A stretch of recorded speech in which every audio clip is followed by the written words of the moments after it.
Today we will be reading Kings of the Wild, and this is part 2. Midwinter. The cubs are born. Baby cubs are born at the beginning of January. The mother bear gives birth to 2 or 3 tiny cubs, which will live of their mother's milk in the warm safety of the den. Amazingly, the mother bear won't give birth to cubs unless she has enough fat to keep her alive throughout the winter. This means that cubs with good chance of survival are born. If the mother bear dies, her cubs will not be able to live without her. Bear facts. Bear cubs weigh less than half a kilogram when they're born. They're blind and almost hairless. A mother bear and her cubs usually leave their den later than other bears, around the middle of May.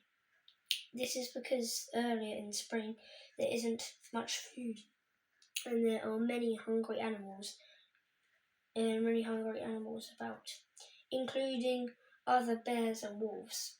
However, in May, leaving the den is still a very dangerous time for baby bears, and nearly half of all the cubs do not survive.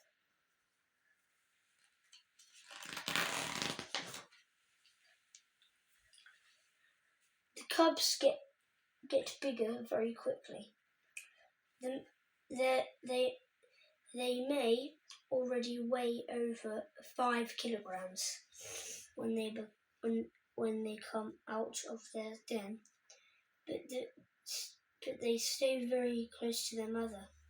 Mother bears are extremely dangerous if they feel cubs are threatened. A mother bear will fight for her cubs more fiercely than almost any other animal. Most cubs leave their mothers when they are about 2 years old, but some stay another year. Young bears often can't get enough food to survive the winter on their own and are in danger from other bears. So this is a mother bear with her cubs right here.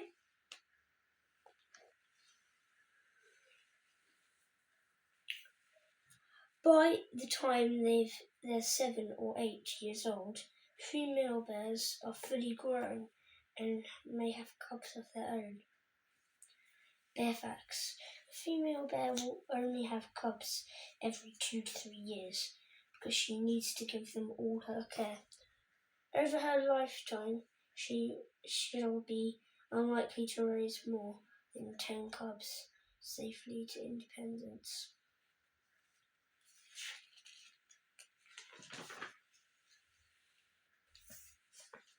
Spring and summer. Like all brown bears, nearly independent cubs feed on the sedge grass in the spring meadows. They must now start the serious business of putting on weight if they are to survive the next winter. So this is younger bears love to play fight. In late June or July in Alaska, the first salmon arrive on their way to lay their legs upstream. The fish arrive in tens of thousands, and the bears gather by the rivers to feast. This is one of the reasons why the brown bears on the coast grow so big.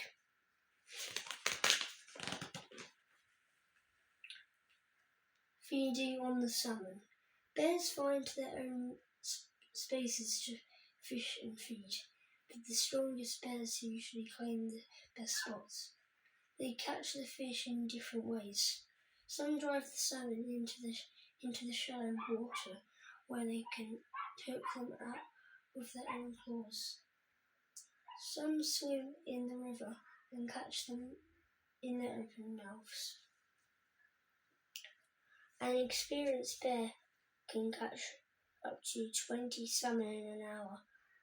Once it has caught a fish, a bear may choose to sneak away with its prize.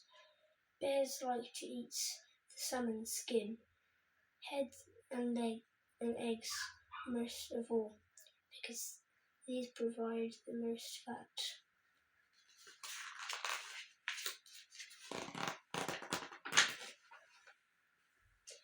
Getting in shape for winter. The salmon continue to arise throughout the summer until the middle of September.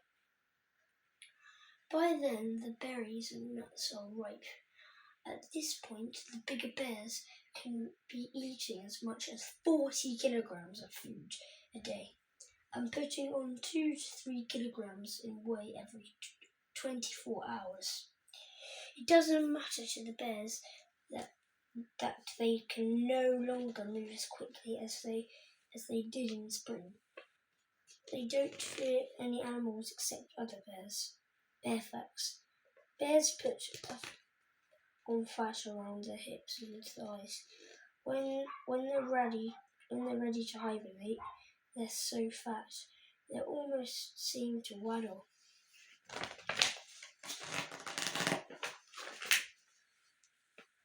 The brown bear in danger.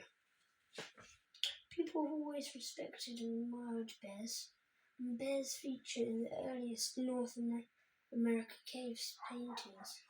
Perhaps this is because bears seem a bit like humans.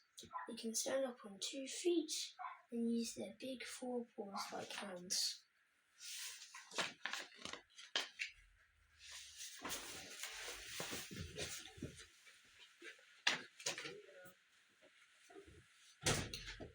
Tourists photographing a bear in the wild. So that's basically that. Over the last 100 years, brown bears have disappeared from many parts of the world.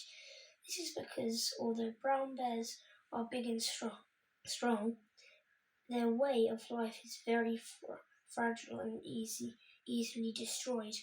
They depend on huge areas of wilderness. When they can find large amounts of fresh food, they're especially sensitive to pollution. Bears are most in danger from people who want to use the wilderness where the bears live long and farming, want to get oil for minerals, and some people also like hunting bears for sport.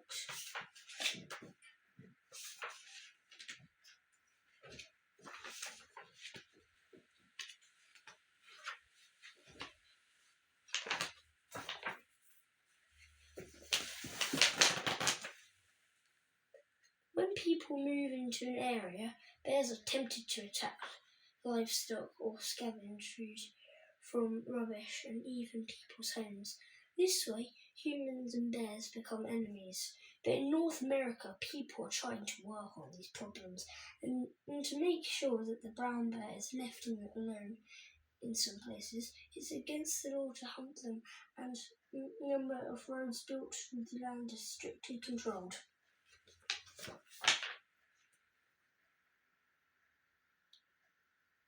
Bear facts. In Yellowstone, Northwest Wyoming in USA in 1975, there were only about 200 brown bears left in the world. By 2005, there were only nearly 600. Saving brown bears. Brown bears need a great deal of living space. They can't survive without their wilderness. It's important for us to find ways of using this land without destroying it for the animals that they live there. For this reason, scientists are now learning as much as they can about brown bears. They're studying how they live to find out to keep these kings of the world safe for the future.